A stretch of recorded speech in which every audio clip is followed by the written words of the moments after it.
Introduction. Towards the end of his life, J.R.R. Tolkien was deprived for a few weeks of the use of his right arm. He told his publisher, "I found not being able to use a pen or pencil as defeating as the loss of her beak would be to a hen." An immense amount of Tolkien's time was taken up with the written word, not just his academic work and the stories of Middle-earth, but also letters.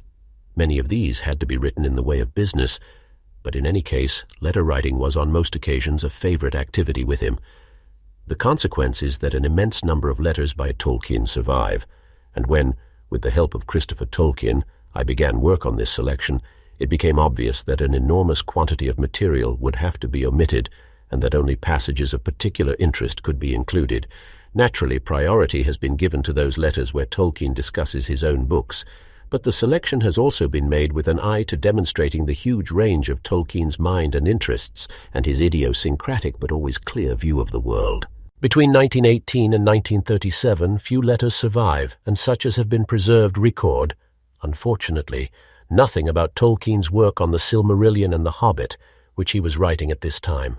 Among the omissions is the very large body of letters he wrote between 1913 and 1918 to Edith Bratt, who was his fiancée and then his wife. These are highly personal in character, and from them I have chosen only a few passages which refer to writings in which Tolkien was engaged at the time. Between 1918 and 1937, few letters survive, and such as have been preserved record, unfortunately, nothing about Tolkien's work on the Silmarillion and the Hobbit, which he was writing at this time.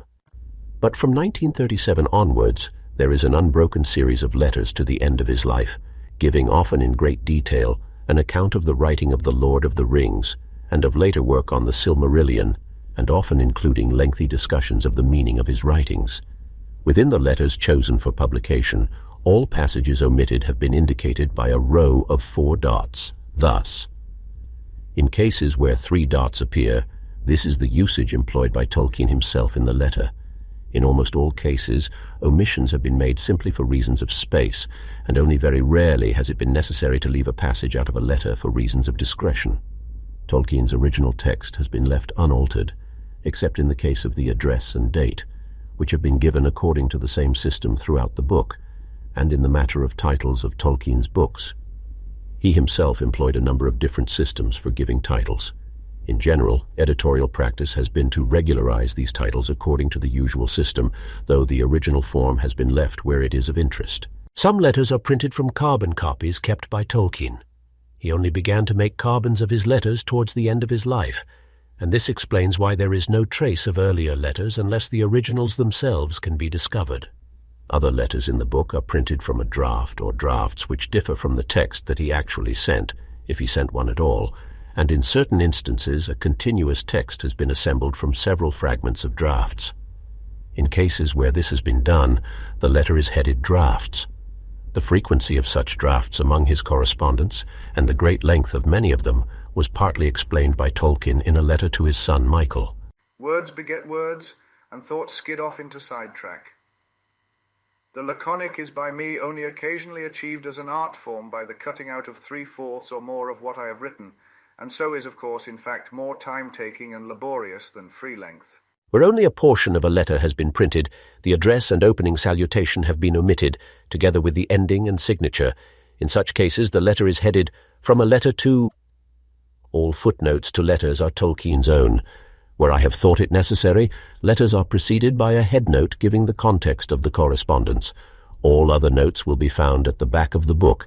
The existence of such a note is indicated by a superior numeral in the text. Notes are numbered consecutively throughout each letter and are identified letter by letter, rather than page by page, at the back of the book.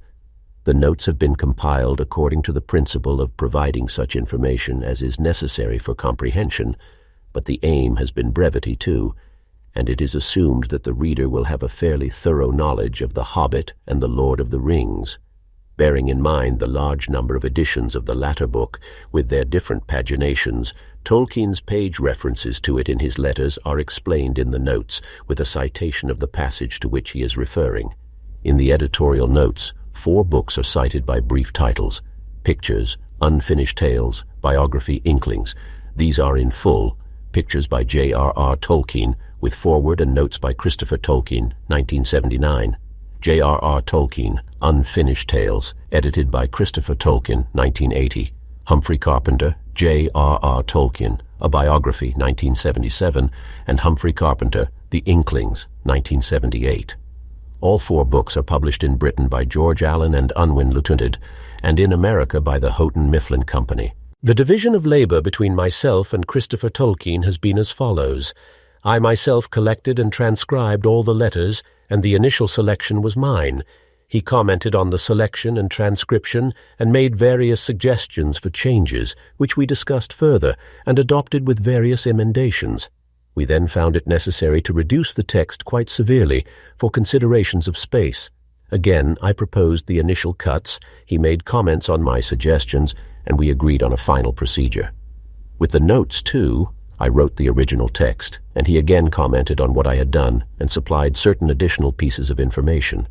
The book as published therefore reflects my own taste and judgment rather more than his, but it is also the product of our joint work, and I am very grateful to him for sparing many hours and for guiding and encouraging me.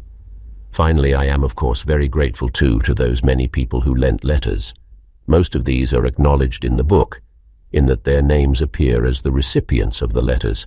In those few cases where letters were lent but have not been included, I must both thank those concerned and apologize to them for the fact that their letter or letters were omitted for reasons of space.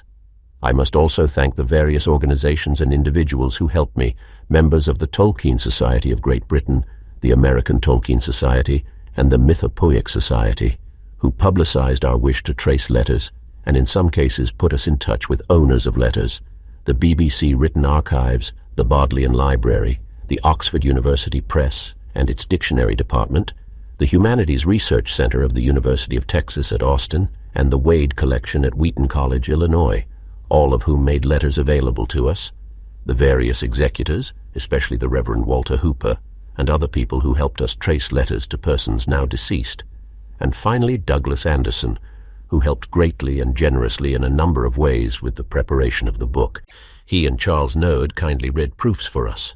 Despite the length of this volume and the great number of letters we have collected, there can be no doubt that much of Tolkien's correspondence still remains untraced.